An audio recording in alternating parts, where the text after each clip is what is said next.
Sign this now, or I will make sure you never work in this industry again." The words hung between us as my manager, Julian Montgomery, slid the resignation letter across the glass conference table.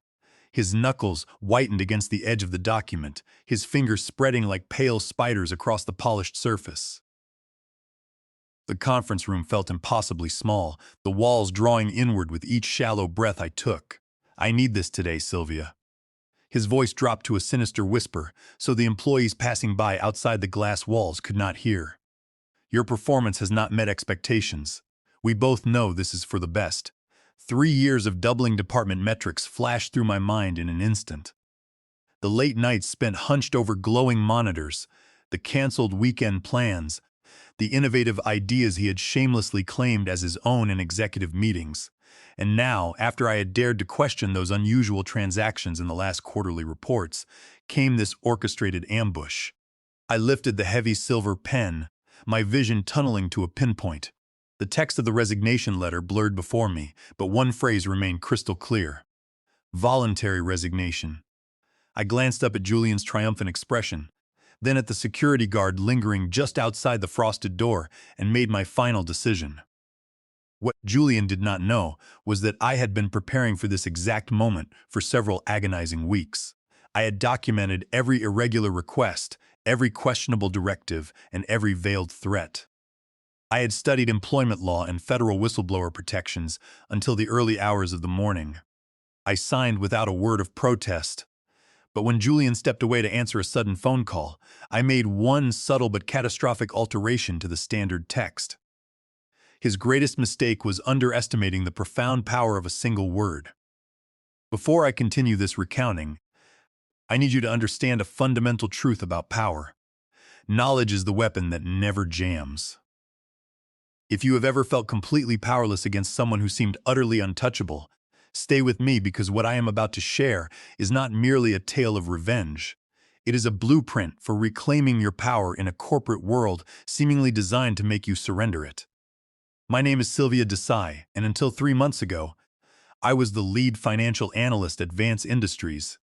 I am 34 years old, unmarried, holding a master's degree in business analytics and a specialized certification in forensic accounting that I earned through grueling night classes. Most of my peers describe me as meticulous, while some call me obsessive about details. I color-code my digital calendar, alphabetize my kitchen spice rack, and can spot a numerical discrepancy in a massive spreadsheet the way most people notice a sudden flash of lightning in a dark sky. My parents immigrated to the United States before I was born, eventually settling in a quiet Midwestern town where my father opened a modest electronics repair shop. "You must always check the smallest components first," he would often say, hunched over complex circuit boards with his magnifying glass.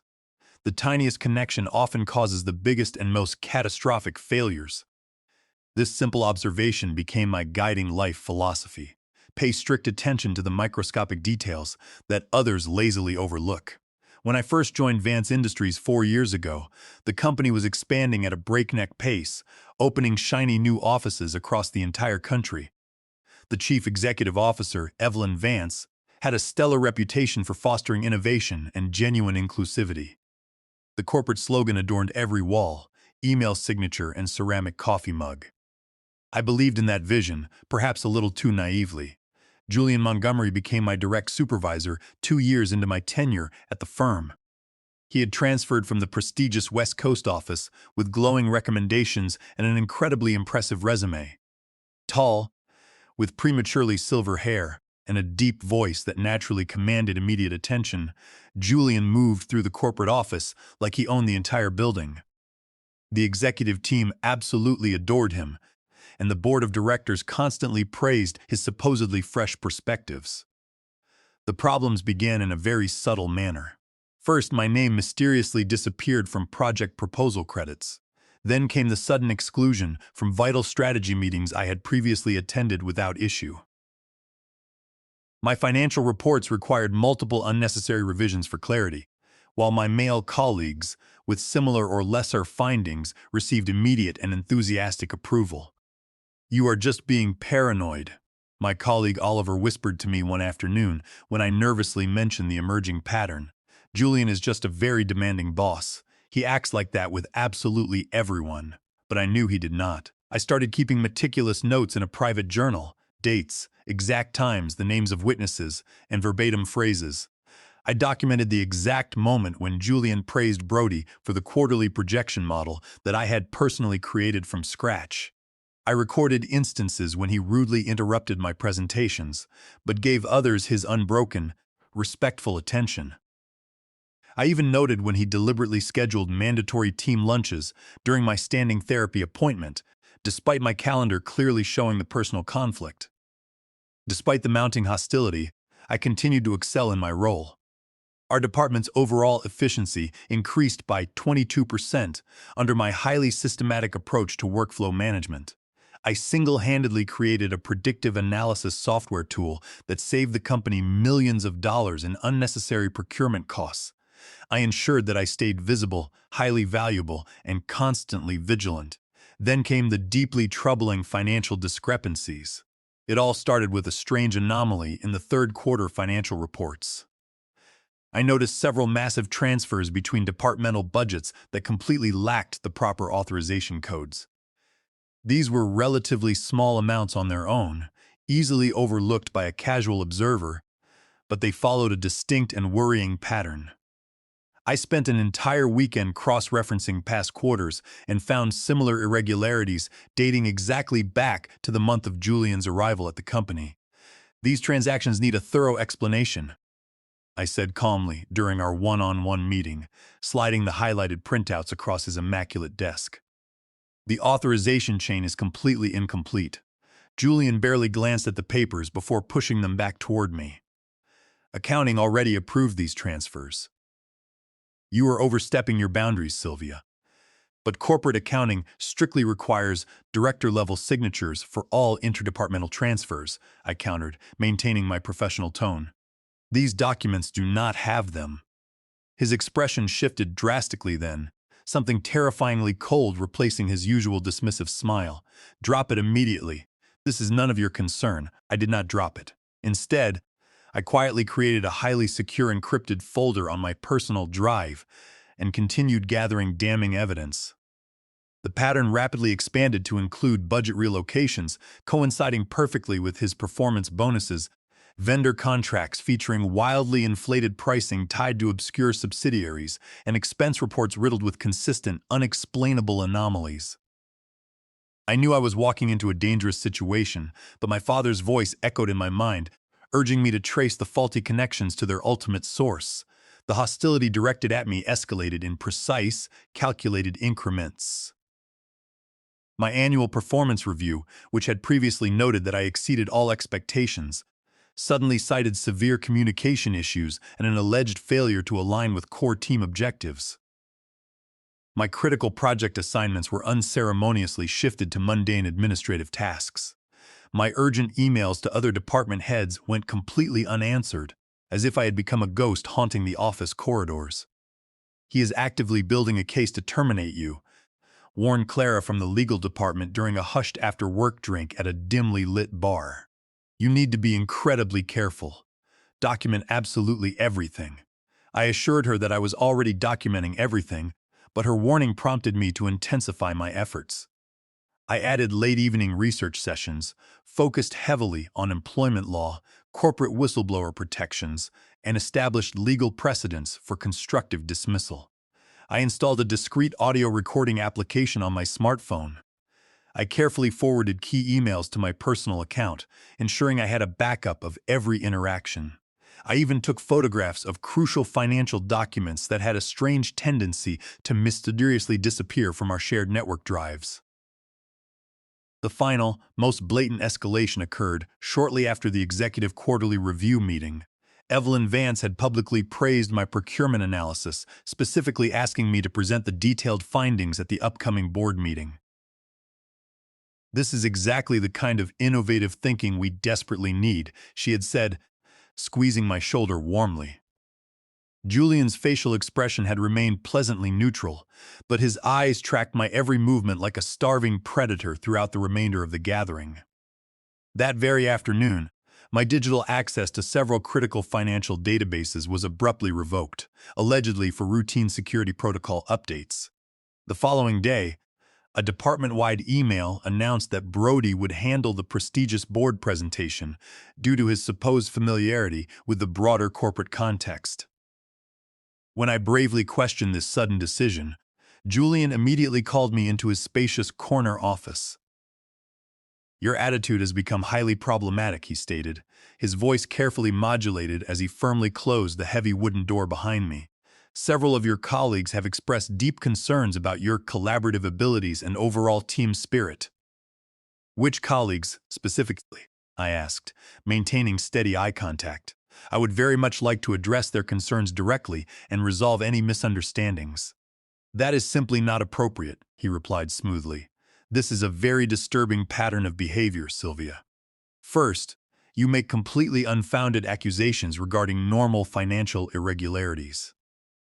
Now, you display blatant insubordination when management makes a strategic decision. Asking for necessary clarification is not insubordination," I insisted, my heart pounding against my ribs. He leaned forward, lowering his voice to a menacing register. "Let me be perfectly clear with you. Your position at this firm is becoming extremely tenuous. I strongly recommend focusing entirely on improving your own dismal performance rather than incessantly questioning upper management decisions." That night, feeling the walls closing in, I scheduled a confidential meeting with a prominent employment attorney. Harper Lynn listened carefully to my detailed account, meticulously reviewing the mountain of evidence I had gathered over the past several months. "This is a textbook example of a hostile work environment," she said, adjusting her elegant rectangular glasses. "The pattern of retaliation is incredibly clear, and your documentation is nothing short of exceptional. But you need to understand the harsh reality of this situation. These types of legal cases are exhausting, massively expensive, and often career-damaging, even when you ultimately win." "So, are you saying I should just quietly quit and walk away?" I asked, feeling a surge of frustration. "Absolutely not," Harper replied, tapping her manicured finger against my thick folder of evidence. "If they want you gone, you must make them pay dearly for it. Constructive dismissal settlements can be quite substantial when backed by concrete evidence like yours. But you must be thoroughly prepared. They will almost certainly try to force a voluntary resignation first to protect themselves from liability." She was entirely correct in her assessment. 3 days later, Julian began unnecessarily copying the Human Resources Department on incredibly trivial issues regarding my daily work output. A week after that orchestrated move, I received my very first formal written warning for allegedly missing crucial deadlines on assignments that had been given with mathematically impossible timeframes. The following week, my comfortable workspace was relocated to an isolated, windowless corner situated right next to the noisy server room, where the constant deafening hum of cooling equipment made standard phone conversations nearly impossible. Through all of this psychological torment, I maintained my meticulous records without fail. I responded professionally to every single baseless accusation with documented facts and timelines. I remained unfailingly polite in every single interaction, refusing to give them the emotional outburst they so desperately wanted, and I quietly prepared for the inevitable final confrontation. It arrived much sooner than I had originally anticipated. On a gloomy Wednesday morning, my digital calendar updated with a mandatory immediate meeting in Conference Room B. There was no agenda attached, no other attendees listed, just me and Julian. As I walked down the long hallway toward the conference room, Clara passed me in the opposite direction, her expression incredibly tense. "He has been in a closed-door meeting with Human Resources all morning," she murmured, without breaking her swift stride. I nodded silently, my emergency contingency plan instantly crystallizing in my mind. Tucked securely inside my leather bag was a thick folder containing duplicate copies of all my gathered evidence, organized perfectly chronologically. My smartphone was already recording audio, and I had spent hours studying the standard resignation template utilized by Vance Industries, fully memorizing all of its legal implications and binding clauses. This careful preparation brings us right back to that cold glass conference table, the printed resignation letter, and Julian's vicious ultimatum. He truly believed he had outsmarted me, that his campaign of intimidation had finally broken my spirit. He looked at me with a mixture of disgust and triumph, convinced that I was just another disposable employee he could bully into submission to protect his own lucrative secrets. But as I held that heavy pen, I felt no fear, only a cold, calculating clarity. I was ready to spring the trap he had unwittingly built for himself. When Julian stepped out of the conference room for a brief moment to answer an incoming phone call, I did not hesitate for a single second. With a remarkably steady hand, I firmly crossed out the printed words denoting a voluntary resignation. Above the struck-through text, I wrote in clear, block letters, "Constructive dismissal due to hostile work environment, in direct violation of Title VII and whistleblower retaliation under Section 806 of the Sarbanes-Oxley Act." I meticulously added the current date and precise time in the narrow margin. My handwriting was exceptionally neat and entirely legible. Julian returned a moment later, snatched the paper from the glass table without bothering to read it, and smiled with the sickening satisfaction of a man who firmly believes he has won a decisive victory. "Clear out your entire workspace. By the end of the day," he commanded coldly. "Corporate security will escort you out of the building." "I understand perfectly," I said, maintaining unblinking eye contact. "I will need a copy of this document for my personal legal records." His smug smile faltered for just a brief fraction of a second. "The Human Resources Department will provide all the necessary termination paperwork in due time." I nodded slowly and stood up to leave the room. As I reached the heavy glass door, I turned back around just to verbally confirm the situation for the hidden recording device. "This meeting was scheduled entirely at your request, correct? To discuss the immediate status of my employment." "Yes," he replied impatiently. "Exactly as documented in the letter you just voluntarily signed." "Thank you for clarifying that point," I said.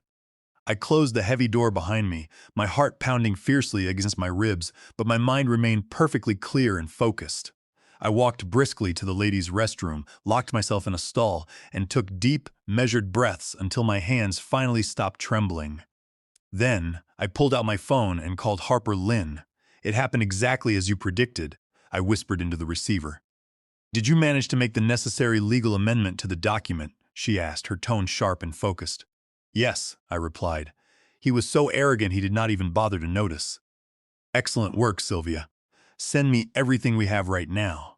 I will have the formal legal complaint fully drafted and ready to file within the hour." By 3 o'clock that afternoon, I had calmly packed all my personal items into a small cardboard box. True to his word, a uniformed security guard named Hector waited nearby, looking visibly uncomfortable with his current assignment. "I am truly sorry about all of this, Ms. Desai," he said quietly, his eyes focused on the floor. "It never made any sense to me why they would suddenly let go of a dedicated person like you." "Thank you, Hector," I replied warmly. "I really appreciate you saying that." Before leaving the corporate premises for good, I had two final, crucial stops to make. First, I marched directly to the Human Resources Department, where I calmly handed Director Naomi Brooks a thickly sealed envelope. "This is a formal, legally binding complaint of constructive dismissal and the maintenance of a severely hostile work environment," I stated, my voice echoing slightly in the quiet reception area. "It includes the original altered resignation letter that Mr. Montgomery provided to me today, which I officially amended prior to signing to accurately reflect the true legal nature of this situation. I have also included extensive documentation of the ongoing harassment and retaliation that directly led to this breaking point." Naomi's professional expression remained carefully neutral, but her eyes widened considerably as she grasped the sheer thickness of the envelope. "I will review this material immediately," she promised. "My legal counsel will be in contact with your office tomorrow morning," I added. "She already possesses duplicate copies of everything contained in that envelope." My second and final stop was at Oliver's busy desk in the finance department. He looked up, clearly startled by my sudden approach, with a corporate security guard waiting awkwardly just a few feet away. "You are really leaving?" he asked, rising halfway from his ergonomic chair. "Not by my own choice. I replied loud enough for nearby colleagues to hear. But before I walk out those doors, you need to deeply check the shared network drive. Look in the finance quarterly historical folders. Focus specifically on the highly unusual transfer patterns and the hidden subfolders marked exclusively with Julian's initials. Compare those massive figures directly with the executive bonus distribution schedule. His brow furrowed in deep confusion. Sylvia, what exactly are you trying to tell me? Just look at the raw data and be extremely careful who you choose to discuss it with, I warned him. I squeezed his shoulder affectionately and walked away. Hector escorted me through the sprawling lobby, insisting on carrying my box despite my polite protests. At the towering main entrance, he paused and turned to me. You know, Ms. Desai, I have worked security in this building. For 12 long years, I have seen a whole lot of good people come and go under bad circumstances. The ones who leave quietly when they have done absolutely nothing wrong, they never ever come back. But the rare ones who firmly stand their ground, he smiled slightly, a glint of respect in his eyes. They very often do return. I walked out into the crisp afternoon air, feeling a massive weight lift from my shoulders.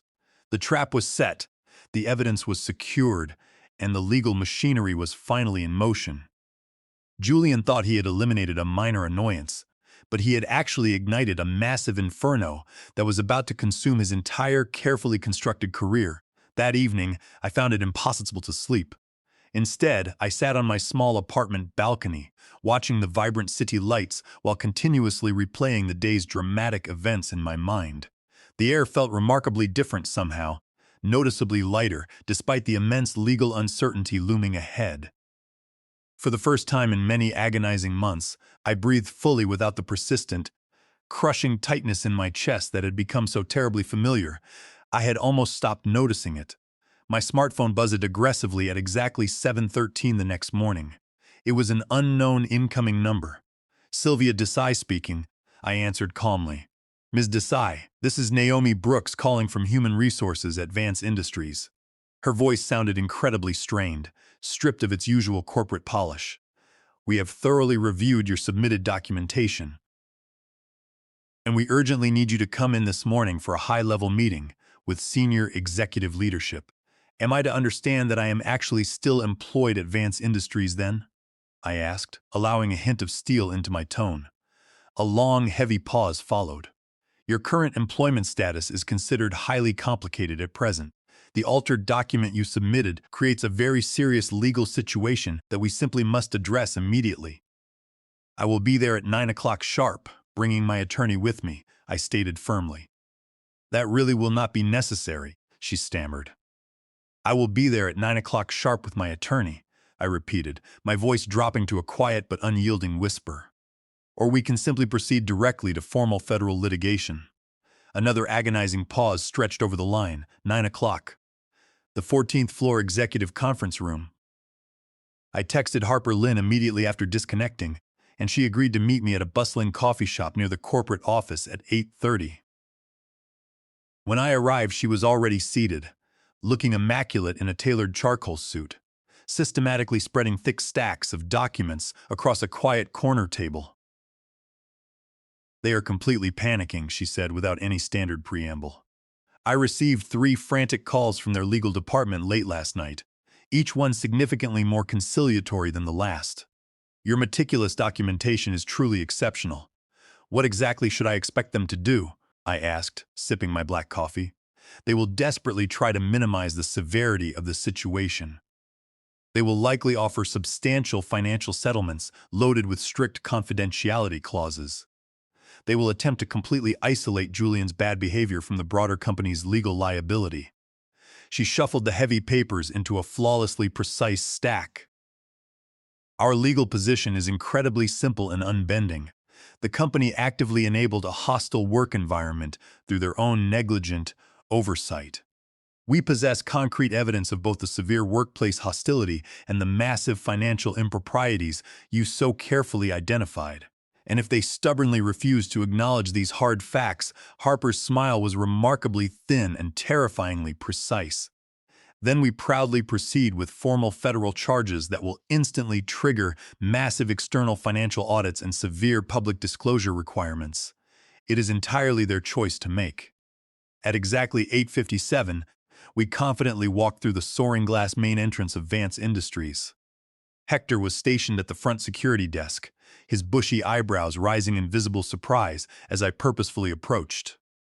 "Ms. Desai," he smiled broadly, "I honestly did not expect to see you back here quite so soon." "Circumstances can change very rapidly," I replied smoothly, signing my name in the official visitor logbook. "That they certainly do," he chuckled, handing me a temporary access badge. "The 14th floor is incredibly busy this morning. Lots of very unexpected, high-stress meetings." During the smooth elevator ride up, Harper reviewed our negotiation strategy one final, critical time. "Let them do the speaking first. We absolutely need to understand their exact defensive position before we reveal our full hand." The expansive 14th floor reception area hummed with highly unusual, frantic activity. Executive assistants rushed between glass-walled offices, their arms full of thick files. Through the transparent partitions, I glimpsed senior executives engaged in incredibly intense, panicked discussions. Near the main executive conference room, Oliver stood talking in hushed tones with Clara, both looking extremely pale and deeply serious. When Oliver finally spotted me stepping out of the elevator, his eyes widened dramatically, and he gave an almost imperceptible, respectful nod. Naomi Brooks suddenly emerged from the massive conference room, her normally flawless composure visibly fractured. "Ms. Desai, thank you so much for coming in on such short notice. And you must be Harper Lynn, legal counsel for Ms. Desai." Harper extended her hand gracefully. "Shall we begin this process?" Inside the cavernous conference room sat the chief executive officer, Evelyn Vance herself, heavily flanked by the company's general counsel, Donovan, and the chief operating officer. Conspicuously absent from the powerful gathering was Julian. "Ms. Desai," Evelyn began, her normally warm, inviting voice sounding rigidly formal, "we have spent the entire night reviewing your formal complaint and the extensive supporting documentation. The allegations contained within are incredibly serious and deeply concerning to all of us. They are not mere allegations," I corrected her quietly but firmly. "They are thoroughly documented, indisputable facts." The general counsel, Donovan, cleared his throat loudly. "Before we continue any further, we want to strongly emphasize that Vance Industries takes workplace conduct extremely seriously.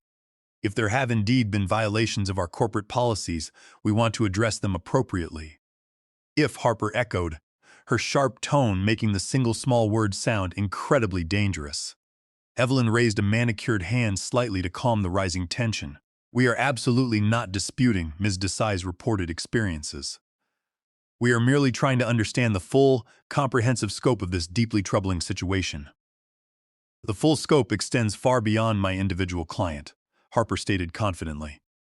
"Based on our own preliminary, independent investigation, multiple other employees have experienced highly similar, abusive treatment under Mr. Montgomery's direct supervision." A flash of genuine, unfeigned surprise crossed Evelyn's face. "You have already spoken directly with other current employees?" "No," I interjected smoothly. "But they have bravely begun speaking directly with your own Human Resources Department as of late yesterday afternoon. I strongly believe that at least 3 women from entirely different departments have already come forward with identical complaints." Naomi nodded almost imperceptibly, quietly confirming my bold statement. "We are also deeply concerned about the massive financial irregularities that Ms. Desai has identified." Harper continued seamlessly. "Those specific issues require an immediate, fully independent investigation by outside federal auditors." Donovan shifted very uncomfortably in his plush leather chair. "We possess robust internal audit procedures which somehow failed to catch these glaring discrepancies." For over 2 full years, I finished his sentence for him. "That profound failure suggests either catastrophic corporate negligence or active, widespread complicity in your financial oversight systems." The massive room fell utterly silent. Evelyn Vance studied me with a profound new intensity, looking at me as if she were seeing me clearly for the very first time. "What exactly are you seeking to resolve this, Ms. Desai?" she finally asked, her voice quiet in the tense room. Harper opened her thick leather portfolio. "Immediate, full reinstatement with comprehensive back pay calculated from the exact date of the illegal constructive dismissal." A sweeping, completely independent forensic investigation into both the hostile work environment and the massive financial irregularities. Severe accountability for all parties involved in either directly creating or actively enabling these toxic conditions, and sweeping structural changes to prevent any similar situations in the future. And if we counter with a generous financial settlement offer? Donovan asked, his tone probing. Then we proceed immediately with formal federal charges that will absolutely necessitate massive public disclosure and likely congressional oversight. Harper replied evenly. My client is absolutely not interested in being quietly silenced with corporate hush money. Evelyn leaned forward, resting her elbows on the polished table. And regarding Mr. Montgomery, what do you expect concerning his current position? I met her gaze directly, unwavering. That is entirely for your independent investigation to legally determine, but I will absolutely never work under his supervision ever again. The grueling meeting continued for another full hour, endlessly cycling through complex legalities, strict compliance processes, and concrete next steps. By its eventual conclusion, I had been formally reinstated with a temporary, highly secure reassignment to the executive analysis team, reporting directly to the chief operating officer. An independent investigative firm would arrive the very next day. Furthermore, Julian had been officially placed on unpaid administrative leave pending the final outcome of the comprehensive investigation. As we slowly prepared to leave the room, Evelyn asked Harper for a private moment alone with me. After a quick glance to confirm I was comfortable with the request, Harper gracefully stepped outside into the bustling hallway. I owe you a massive, profound apology, Evelyn said, once we were completely alone. I deeply pride myself on building a highly ethical company where absolutely everyone can thrive. I completely failed to see what was happening right under my nose in your department.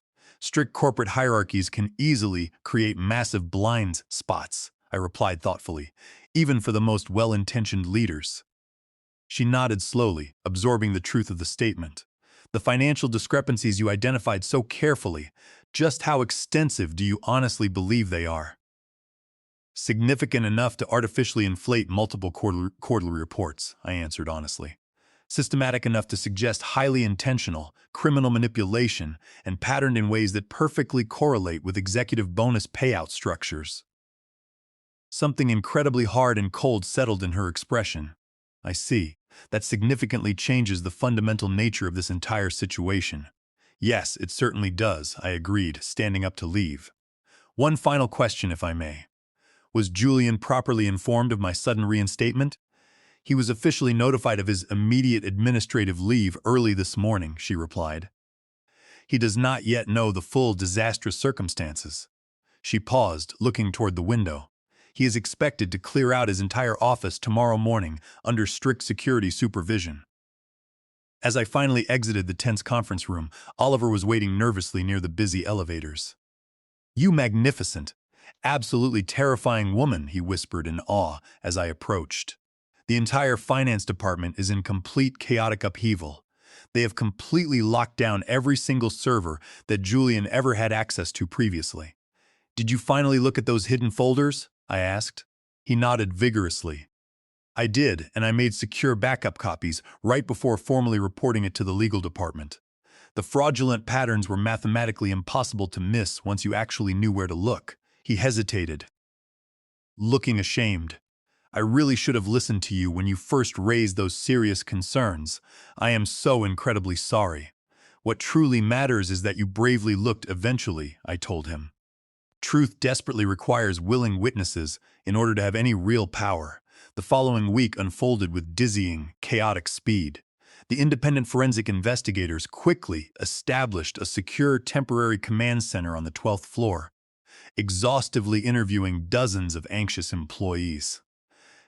I spent countless hours walking them step by step through my massive documentation, carefully explaining the intricate patterns I had identified in both the abusive workplace behavior and the manipulated financial records. By Friday afternoon, the official count of employees, who had formally reported highly inappropriate behavior from Julian, had reached 11 people, spanning 3 completely different departments. The financial investigation had massively expanded to include corrupt relationships with 3 external vendor companies and highly unusual patterns in massive project allocations. I proudly returned to my regular workspace, which had been quickly relocated to a bright, prominent corner near the finance team's central hub. Colleagues who had previously avoided eye contact completely now stopped by constantly with fresh coffee and eager questions.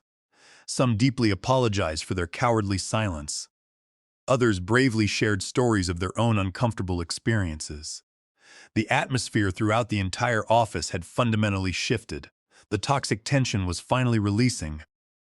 In some places, while intensifying greatly in others as people nervously reconsidered their own passive complicity in what had transpired. On Wednesday of the second week, Harper called me with a massive update. "The initial forensic findings are absolutely damning," she said excitedly. "The investigators have uncovered what appears to be a massive, multi-million-dollar kickback scheme, heavily involving fraudulent vendor contracts, a direct violation of federal wire fraud statutes under United States Code Section 1343. Julian was illegally routing lucrative corporate business to shell companies, where he held undisclosed financial interests, then deliberately manipulating internal budgets to hide the wildly inflated costs. How much stolen money are we actually talking about here?" I asked, stunned by the sheer scale. "The preliminary estimate is easily over $2 million over the past 2 years alone, and they have only examined about half of the contracts you initially flagged. The company has no choice now. They must involve federal law enforcement for massive criminal charges." She was completely correct. The FBI soon became heavily involved, utilizing the whistleblower protections outlined in Section 806 of the Sarbanes-Oxley Act to fully shield those of us who provided vital evidence. Julian Montgomery was eventually indicted, convicted, and sentenced to federal prison. I was officially promoted to Director of Financial Integrity. I completely transformed the toxic culture, proving that absolute meticulousness and a brave refusal to be intimidated can easily bring down even the most seemingly invincible corrupt systems.